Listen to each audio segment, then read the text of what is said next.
everyone, so this video will actually be in 3 parts because it took me a while to do. I actually got bored editing this video and this is why it took me a while to put it out. The first part, which is this part, will be drafting and sewing of the little top. The other 2 videos will be the drafting of the pattern of the sweatpants with 2 different types of pockets, the side seam or hip pockets and cargo style pockets. The last video will be sewing of the pants and you will see the final result of everything in that video. Hope you enjoy!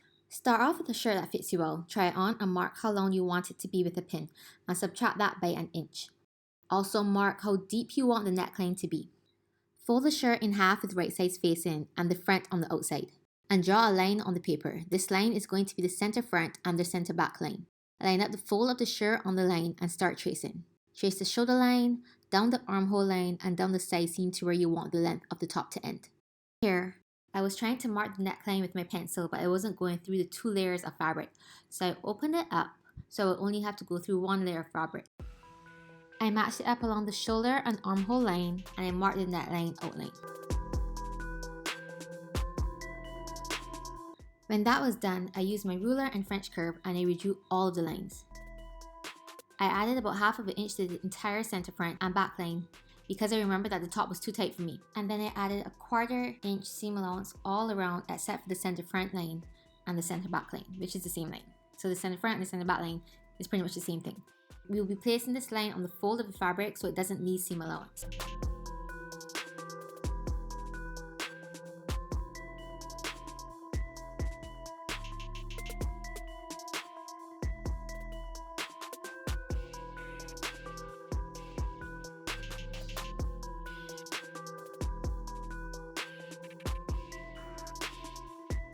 Now we need to add a band to the bottom of the top.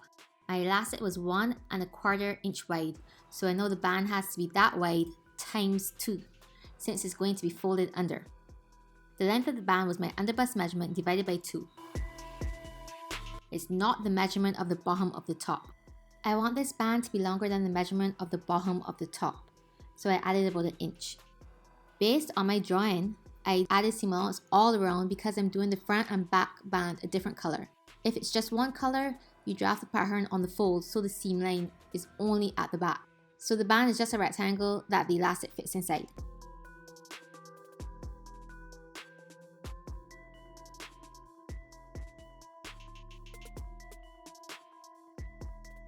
I cut out 2 white top pieces and 2 black top pieces, and I placed the white pieces together with front sides facing. And I pinned them along the armhole curves and the neckline curve.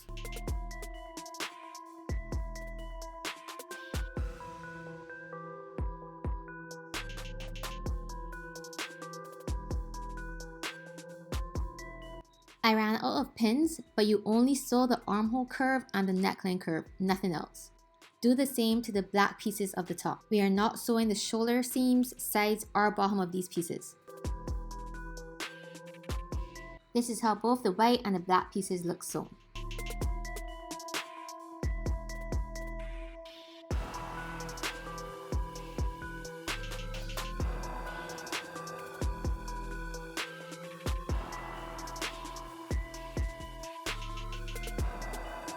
Now we're going to open the side seam as shown and match them up and pin.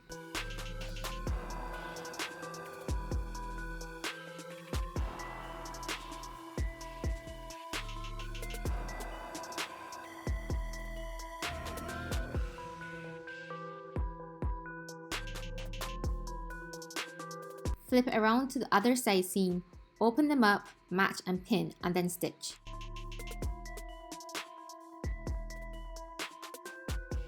I used a serger for this project, but you can use a straight stitch on the side seams, shoulder seams, and armhole seams, and a straight stitch while stretching the fabric on the neckline and the waist. Now that the side seams are sewn, I turn everything inside out.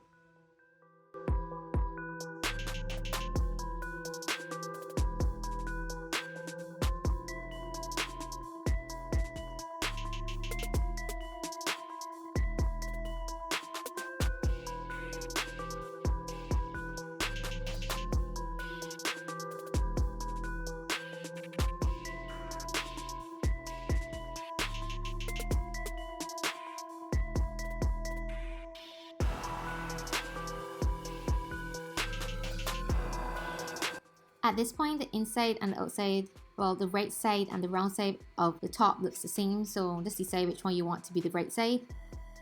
This is my inside, so I'm just pinning the two shoulder seams together. And then we're going to start working on the band. This is going to be stitched, but I'm not going to go to the machine yet.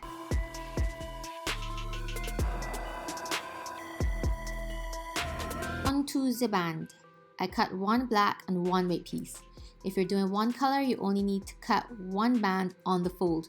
I place the right sides together and I pin. I get the elastic, which is the measurement of the bottom of the top, subtracted by an inch or so, and I stitch the end closed. This is the shoulder seams sewn. I now turn it to the right side and I tuck the seam allowance of the shoulder seam to one side and I pin down. I'm doing this because we're going to top stitch this down so it lays flat. You're not going to see it when worn, so it doesn't matter which side you lay the seam allowance down under.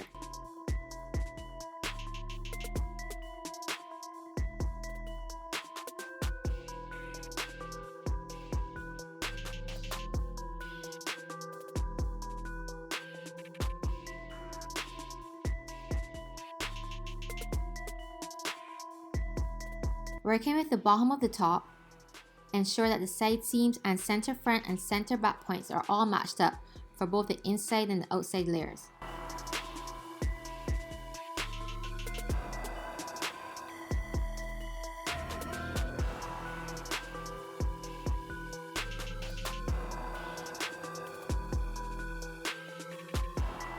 We're going to get the elastic and place it on the inside of the band so it is sandwiched in between the band. So essentially we fold the band over the elastic, and with raw sides together we are matching the band to the top at the side seams, center front and center back.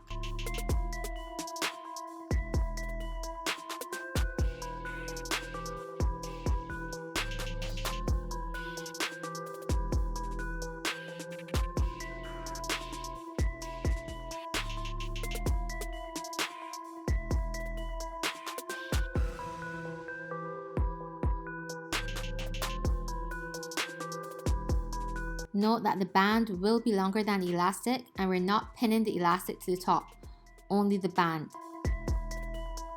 Make sure you're pinning all 4 layers of fabric and sew.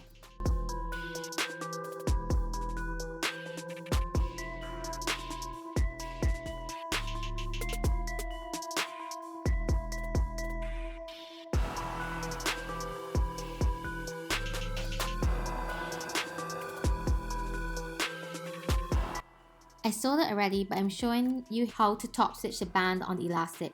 I put my stitch length to the longest length and I'm stretching the fabric and the elastic and using a straight stitch. I stitched halfway up the width of the band.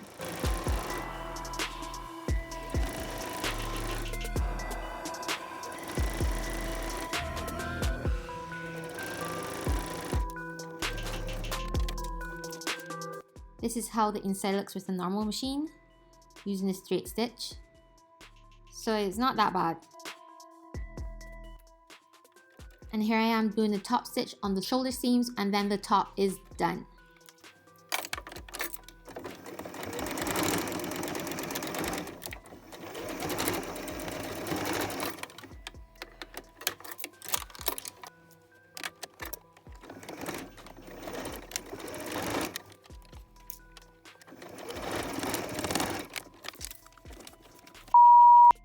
And this is how the top looks. You can wear the front as a back or the back as a front. So the front is white, the back is black, or you can switch it up. Yay! Stay tuned for part 2 where we're doing the drafting of the patterns for the pants.